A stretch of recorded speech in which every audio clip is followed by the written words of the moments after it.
Hay una anécdota de el Juan de Mairena de Machado. Juan de Mairena es un profesor, es un heterónimo de Machado, una invención de Machado, ¿no? Y de Antonio Machado. Y hay un fragmento en el cual Mairena, que es profesor de retórica y de oratoria, llama a la pizarra a un discípulo, Pérez, vaya a la pizarra, y le dicta lo siguiente: los eventos consuetudinarios, escriba lo siguiente, los eventos consuetudinarios que acontecen en la Rúa.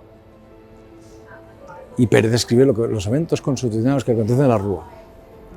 Y cuando acaba de escribir, Mairena le dice: vaya poniéndolo en lenguaje poético, o sea, literario.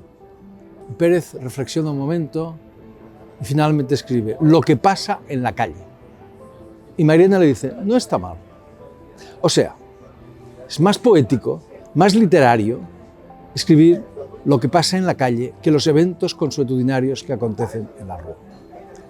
Entonces, sin embargo, la gente, por lo general, cree que lo literario es lo otro, cuando es simplemente pedante. Ahora bien, la pedantería tiene un prestigio para los papanatas insuperable, ¿verdad? Cuentan que un catedrático de español estaba dictándole una conferencia a un discípulo suyo y se para un momento y le dice: ¿esto que estoy diciendo está claro? ¿Está claro? ¿Queda claro? ¿Se entiende? Y el discípulo contesta: sí. Y entonces el catedrático reflexiona un momento y dice: pues oscurezcámoslo un poco. La oscuridad, o sea, vamos a ver, quien no es capaz de explicar lo complejo con claridad, no tiene nada complejo que contar. Y esto vale para todos los ámbitos, incluida la ciencia. Stephen Hawking, el científico, decía: quien no es capaz de explicar la teoría de la relatividad, los fundamentos de la teoría de la relatividad, a unos adolescentes en 50 minutos y que lo entiendan todos, es que no sabe la teoría de la relatividad. Y sin embargo, la gente sigue pensando que si alguien habla y no se le entiende, caramba, ¿cuánto sabe este hombre? Con palabras rimbombantes y con oscuridad y con etcétera. Hay excepciones, hay ejercicios literarios, pero son excepciones. Y si uno se pone a ello, se entiende, perfectamente se entiende, te lo aseguro yo. Hay una clave, hay solamente una clave: trabajar mucho. Mira, yo aspiro a escribir libros fáciles de leer y difíciles de entender. Es decir, fáciles de leer porque son transparentes y difíciles de entender porque tienes que leerlos muchas veces, siempre puedes leerlos y siempre puedes ver cosas nuevas. Fáciles de leer y difíciles de entender. Tal y como yo lo entiendo, el trabajo de un escritor consiste en matarse a trabajar, en trabajar a brazo partido, para que no se note todo lo que ha trabajado, para volver transparente lo oscuro y fácil lo difícil. Hay una frase latina, un adagio latino, que Google me atribuye. Dice: vera ars velat artem. Mis amigos latinistas dicen que me lo inventé yo. Y Google también lo dice. Bueno, pues si me lo inventé yo, estoy de acuerdo conmigo mismo, por una vez y sin que sirva de precedente. El arte verdadero oculta el artificio. Eso es lo que hace el arte de verdad. Si tú lees el Quijote, la gente se asusta. Piensa que el Quijote es un libro difícil. Es completamente falso. Era un libro eminentemente popular, ¿verdad? Es un libro transparente. Shakespeare era un escritor eminentemente popular. Eran barrocos, eran complejos de expresión, pero transparentes. Los entendía todo el mundo. Y la prueba es que tenía un éxito fenomenal. Esa es mi aspiración. Repito, hay algunas excepciones, pero no solamente son excepciones. Y desde luego, eso no vale ni para el periodismo, ni para la ciencia, ni para ningún ámbito del saber. Un escritor puede proponerse un ejercicio de estos muy particulares, muy específicos. Desde luego no es mi estética. Para mí, Se trata de contar lo complejo de una manera transparente. ¿Y cómo se hace? Trabajando mucho. O sea, lo primero que me sale a mí, como a todo el mundo, es una cosa compleja y oscura. Pero a base de trabajo, de escribir una frase, no una vez, sino 25, 35 o 55 veces, al final encuentras la fórmula clara, concisa, perfecta, transparente, que se entienda, ¿verdad? Pero para eso hay que trabajar mucho. Y esa es mi ambición. Si una cosa la entiende todo el mundo puede opinar sobre ella. Y todo el mundo puede decir, pues me parece bien o me parece mal. Pero si es oscura, la gente se desentiende, ¿verdad? Y el poder prefiere la oscuridad a la claridad. La oscuridad es un instrumento para imponer el propio rango. Yo soy más importante que tú y por eso tú no me entiendes. Y lo que yo estoy diciendo es muy importante y hermético y por eso tú no lo entiendes, que eres un desgraciado. Pero eso es una trampa inmensa, una trampa inmensa. Si tú no eres capaz de contar lo complejo de manera transparente y que lo entienda todo el mundo, es que no tienes nada complejo que contar. Esto es absolutamente fundamental. Esto yo creo que los periodistas a menudo no lo entienden. Creen que escribir transparente es escribir como los periodistas y que escribir complejo es escribir como los literatos. Y cuando se ponen a escribir novelas, escriben con 6 adjetivos. Eso no es escribir bien. Escribir bien no es escribir los eventos consuetudinarios que acontecen en la rúa, es escribir lo que pasa en la calle. Y eso es así. Eso no es un lenguaje periodístico, eso es un lenguaje literario. Lo dice Machado y es una evidencia que es así. Pero esto a muchísima gente, empezando por los periodistas, les cuesta un trabajo inmenso. Escribir transparente es muy difícil, es lo más difícil del mundo. A ver, aquí la cuestión no es tanto el lenguaje claro como la verdad. Y la verdad solo se puede expresar en un lenguaje claro. Una verdad oscura ya no es verdad. Ya empieza a ser una forma de ocultamiento. Quien no tiene nada que ocultar lo cuenta con claridad. Estuve allí, sí señor, no estuve allí, no señor, ya está. Quien no se enreda en circunloquios para que no se le entienda. El mentiroso lo que pretende es que no se le entienda. Yo soy un tipo que escribe en los periódicos, que eso no tiene nada que ver, para mí, con ser periodista. Y escribir libros, novelas sin ficción, no es escribir periodismo, es otra cosa. Pero, dicho esto, cuando oigo decir a algunos periodistas que el periodismo está acabado, esto lo he oído muchas veces, se me llevan todos los demonios, porque hoy el periodismo es más necesario que nunca. Repito, más necesario que nunca.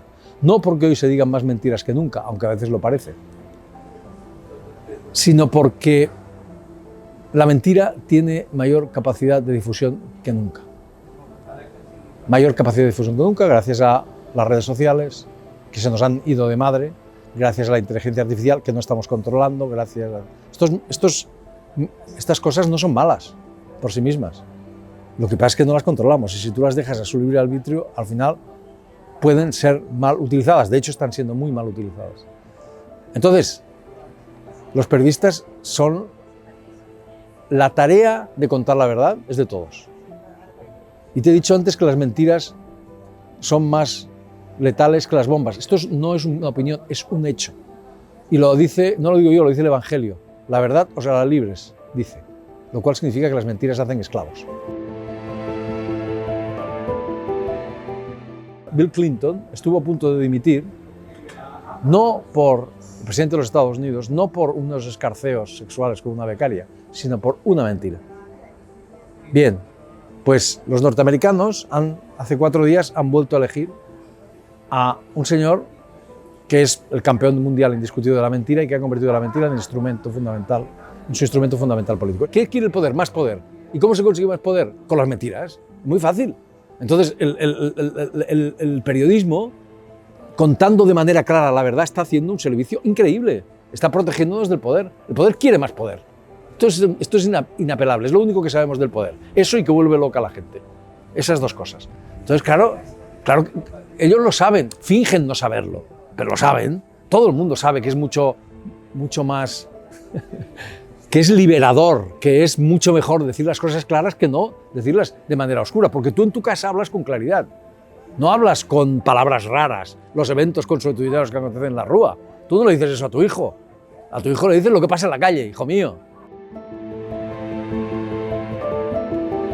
Las redes sociales no son el apocalipsis, ni la inteligencia artificial es el apocalipsis.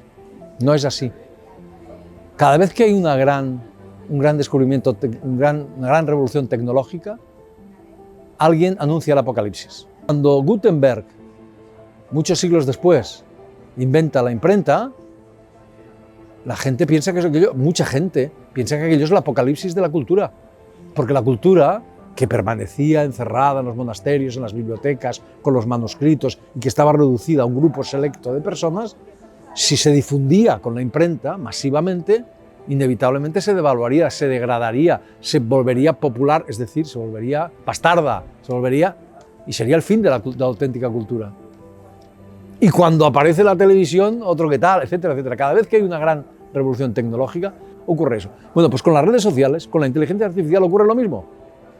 Aquí la clave no es la revolución tecnológica, la clave es lo que nosotros hagamos con esa revolución tecnológica. Porque la imprenta se puede usar para bien y para mal, para publicar El Quijote, pero también para publicar Mein Kampf. Y la inteligencia artificial o las redes sociales se pueden usar para bien o para mal. La responsabilidad no es de las redes sociales ni de la inteligencia artificial, es nuestra. Somos nosotros los que tenemos que hacer un buen uso de eso, porque eso tiene ventajas extraordinarias, pero también tiene inconvenientes, depende, ¿verdad? Si tú no le pones reglas y no lo controlas y no hay un control democrático de eso como de todo, pues tenemos a unos hipermultimillonarios que se han hecho amos del mundo. Las redes sociales las hemos dejado que se desmadren. Hemos creado las fortunas más grandes de la historia de la humanidad en muy poco tiempo. Nos prometían la libertad total y lo que están creando son esclavos. Pero eso es culpa nuestra. Eso es culpa nuestra. ¿Ha mejorado la comunicación? Esto lo sabemos. En muchos aspectos sí, y en otros no. Pero, insisto, el apocalipsis otra vez. Venga, se acabó la comunicación. Hombre, no es verdad. Es mentira. No puede haber democracia si los ciudadanos no entienden lo que están diciendo los políticos. Si los políticos ocultan la verdad, que es lo que intentan, pero por definición.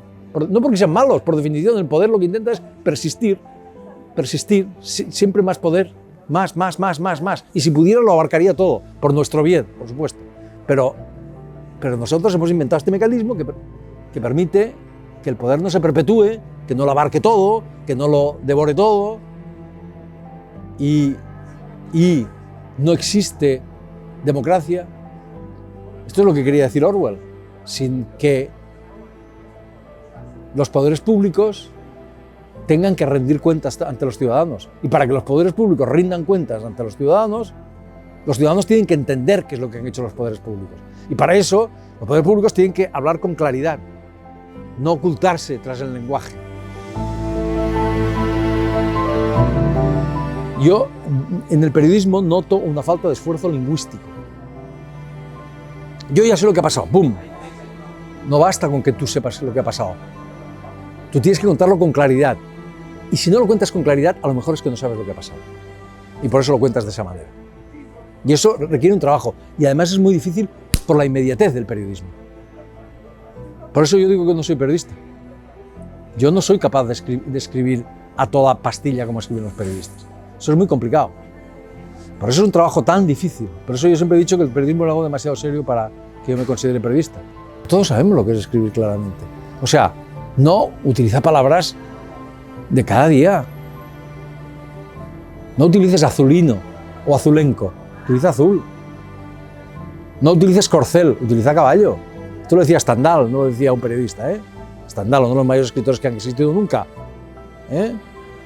Corcel, no, utiliza caballo. Azulenco, ¿quién carajo usa el azulenco? Azul, azulado, ¿no? Las palabras comunes son las mejores, siempre, con alguna excepción, puedes hacer una excepción. Palabras que entienda todo el mundo. Y la sintaxis, hombre, un periodista yo creo que debería entender una sintaxis, pero es igual, tú puedes usar, hombre, a las frases breves, claro, yo no uso frases breves, pero mis frases se entienden.